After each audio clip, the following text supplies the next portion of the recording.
And you end up... I mean, it's not the grappling hook of old, where it was just overpowered. It's still strong, though.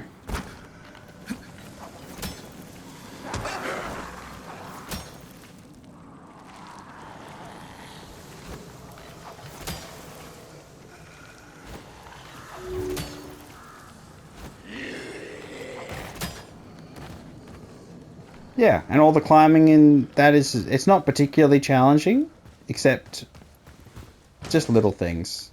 Like, just lining up the distance a little bit and you grab, like, it. Knowing what you can grab and what you can't grab is pretty much the whole... All of the challenge in the game is anything with the white on the edge, the white paint, not yellow paint on surfaces helps you a lot. No option to turn that off though, which I think would, wouldn't be unreasonable considering the surfaces are so similar. Like, you know what you'll be climbing eventually, so it's like, yeah. But resources and scavenging is the entire game. You have to collect huge amounts of resources if you want to get good upgrades for your weapons. Like, to do all the attachments and things, you need to get huge amount of resources. So you're just buying them all the time. It's oxidizers is one of the big choke points, and wiring. I found wiring to be one of the worst possible resources to be short on, and that'll happen a lot. You just need so much of it for everything. It's either wiring or you need resin. And then I was using my resin for flamethrower, which I did a lot of flamethrower stuff early on.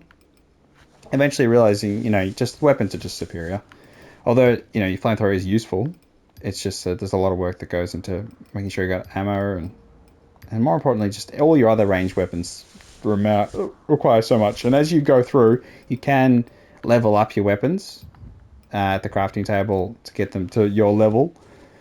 And it's just so expensive, honestly. And you got to upgrade the blueprint so that they're, legendary and all that sort of stuff.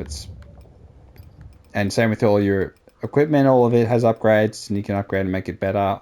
Honestly, I don't really rate any of the equipment in terms of when you need it most in a boss fight for big damage. And then some boss fights, it wasn't consistent. So some of the boss fights to reset all your supplies of goods, like all your weapons and bullets and things, if you fail, it'll give you all your stuff back. And others, it wouldn't. You just continue to lose all your med kits, all your supplies, and it was just, painful. But multiplayer, I think, is where the game is really strong. Because people would always jump in and help. And that's one of the really good things about the game. You could always get someone to come and help you out. Although, joining other people is a bit risky. So with the multiplayer, we've got the co-op. You can go, public games. You can pick a game, try and join. At launch, I couldn't join anything this way, but I could always join with quick join. But the disadvantage of quick join is you join people who don't realize that their default mode is public. So whenever you're in a game, default is visibility public, so people can always join you. So just be aware that people will jump in your game. And they may have the microphone on, they may not. Yeah, and you can see the difficulty, and you can see how many people are in it, and whether they've actually called for help or not. Yeah. So honestly though, that's one of those real strengths of the game. I played the whole game with other people. A lot of the time, just randoms. Jumping into other people's games and doing the same missions multiple times. So I, experience a lot of what the game has to offer. Again and again. Just to get extra resources. That's why, I think it's worthwhile to help others, because you get co-op loot box thing and you just get like resources or bullets, which is really nice. Just to have an extra way of getting stuff.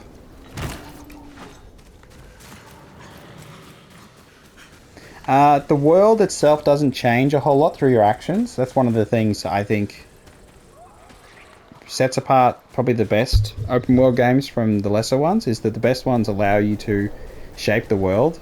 And you had a bit more of that influence in Dying Light 2, but even then I felt like it could be taken to a better level. So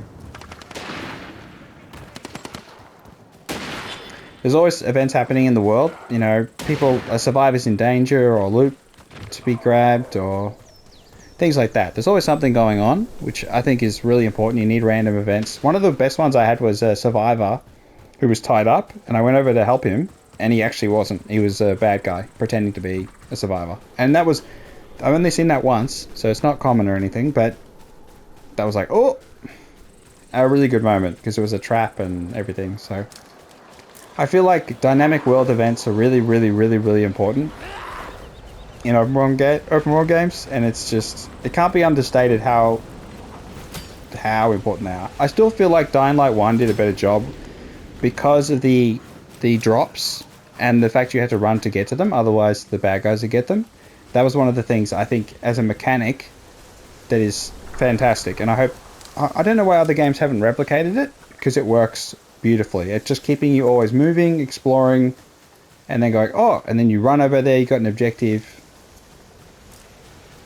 you got something interesting. Let's see, we're at the edge of the map here, so I just want to see.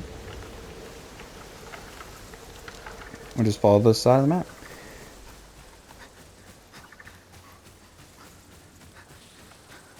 Yeah, I just really, really, really enjoyed that aspect of Dying Light 1. And I'm kind of disappointed they haven't been able to replicate it. I understand, though, in lore terms, the world is not, you know, there's no one dropping stuff. No one dropping supplies. But it's like, just the nature of that event, I think, could be replicated. But yeah, it's not a bad map, honestly. It could be, I mean, it does go away from some of what they did in, you know, Dying Light 2 in particular, and giving you really tall buildings to scale and to, you know, paraglide. I mean, we had the freaking glider, parachute thing. I mean, the paraglider. So the paraglider, I think, was good, but it was overpowered. It did take away a lot. Having fast travel in Dying Light 2 did take away a lot, so not having fast travel here does mean that you actually explore the world and run, and so that's fine, but it's,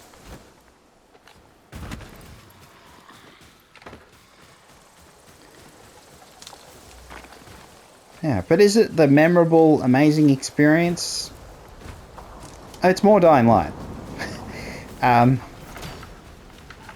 Yeah.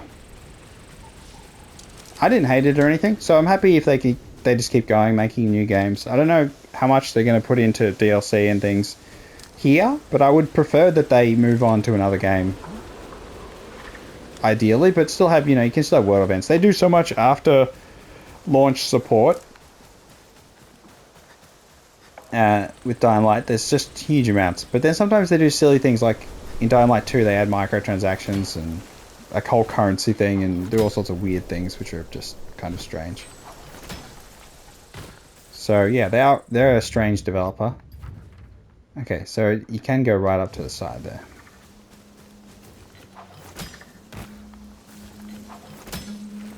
Ah, so it's just water.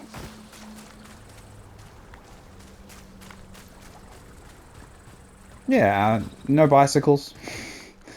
The driving is fine. Like, they give you pretty good handling, so it's not a big deal. You do go pretty slow in water. Swimming is in the game. Are there memorable characters? Is it a memorable story?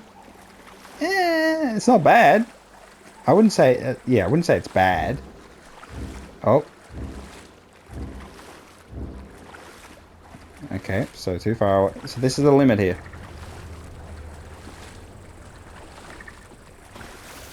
Oh, fog's rolling in.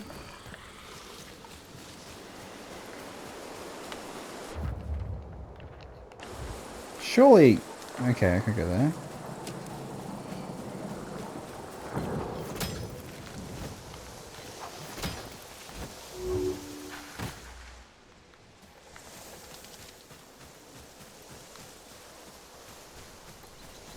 Yeah, so I think it's pretty fun. Honestly, it's a good game. Would I pay full price? Full price? If I was a Dying Light fan, I think it's not a problem at all. I think you get a lot of enjoyment out of just helping others, playing with others, upgrading your weapons. Having to collect so many resources is kind of where I would, if I had the choice, I would tweak the collection of some resources, particularly wiring. I'd give wiring and resin probably a bump, so you get, like, say 1 or 2 more per pickup. Because you just run through so many. You need so many to upgrade weapons, and it really does. I mean, I bought constantly from all the merchants everything they had every single time I went to them, and I still ran out of resources by a lot. So I do think there's room for giving more resources, or just reducing the amount you need to upgrade blueprints. With it's just wiring, everything else is fine. Oxidizers, I understand, are rare for a reason, but everything else just feels like a bit unfair, a bit annoying. But apart from that, leveling is fine. Experience gaining, get most from the missions as you'd expect. Not much from killing zombies, which is fine.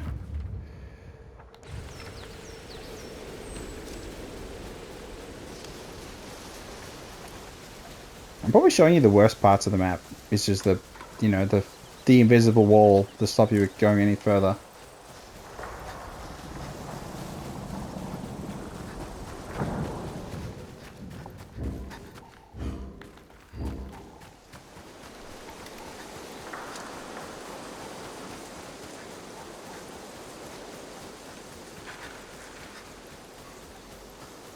But yeah, I think the world could be more interesting. That's one thing, like, where I could see improvement. Is definitely a more interesting world. I'm disappointed you don't go to the snowy mountains. You don't go to the mountaintop. I would have liked, the evil lair to be at the top there, and I don't know. More diverse environments, I think, would be more interesting. But that said, how that impacts parkour, I think the parkour is pretty basic. I don't know if they'll ever add levels to immersion there. Because again, gameplay it has to be fun and simple. It can't be too complex and annoying and overbearing.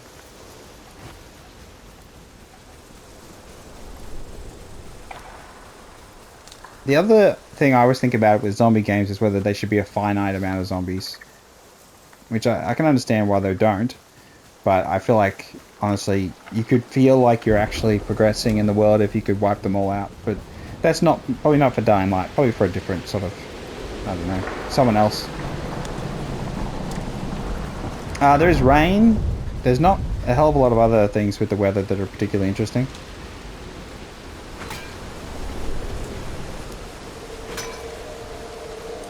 Okay, so I need to get Beast Rage mode, and then I throw that rock, and that's an Easter egg. Where is it?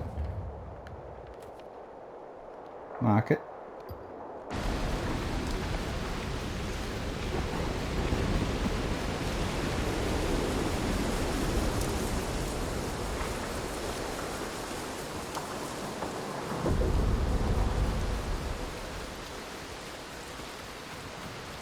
Yeah.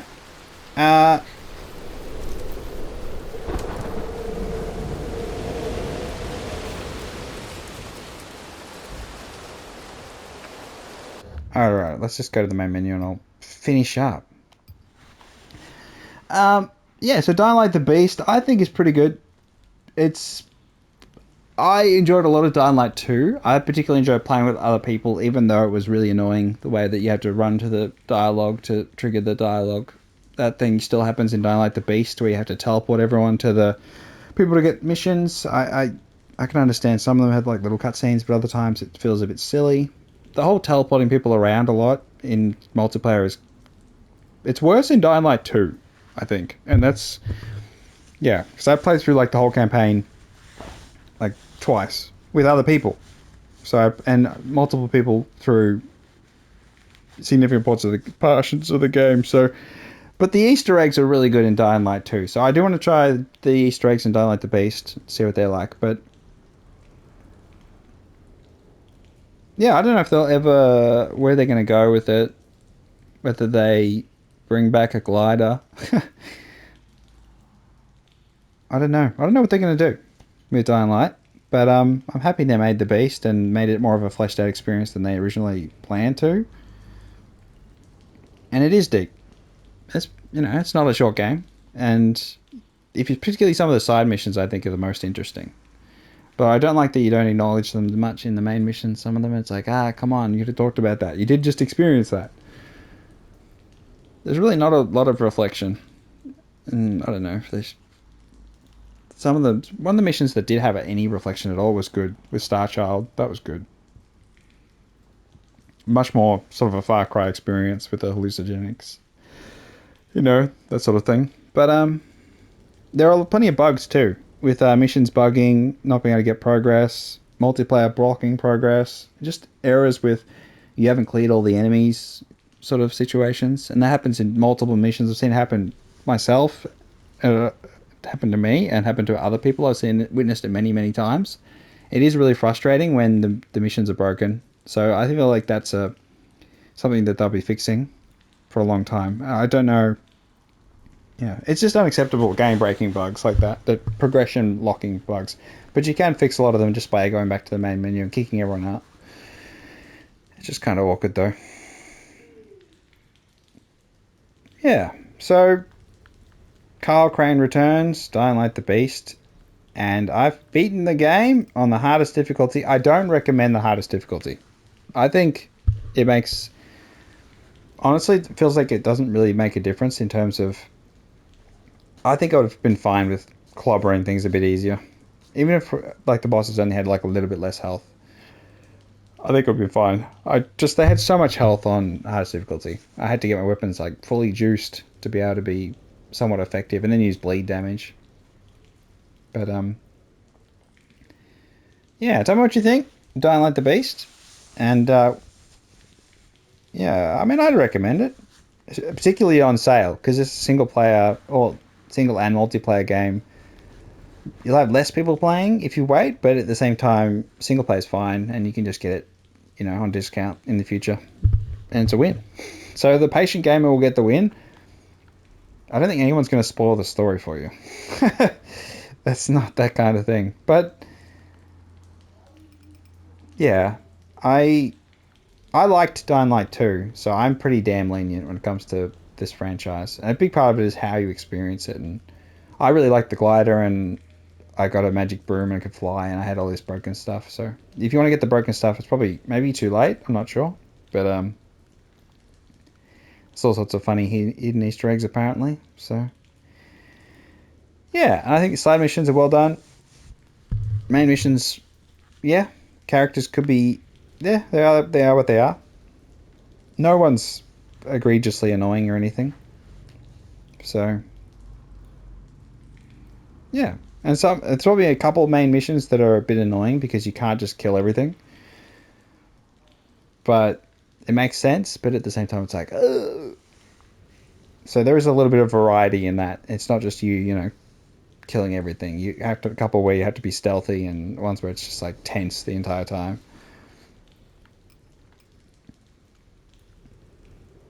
But yeah, all right, that's Dying Light the Beast review. Uh, Good game. More Dying Light. Back to what you'd consider Dying Light's strengths. And yeah, I don't regret getting the ultra version of freaking Dying Light 2, so I got the Beast with that as well. I'm glad though that we get the Beast with that, and they didn't just make it wholly separate game to pay for. Just I think as a both of them together sort of situation, I think that's pretty good value. But yeah, hopefully they don't add microtransactions and things. Hopefully, we'll see what happens. Yeah, I've been Frosty510. You've been new, like and subscribe. Catch you next time. This has been Download the Beast. Final thoughts after beating the game. Yeah, it's pretty good.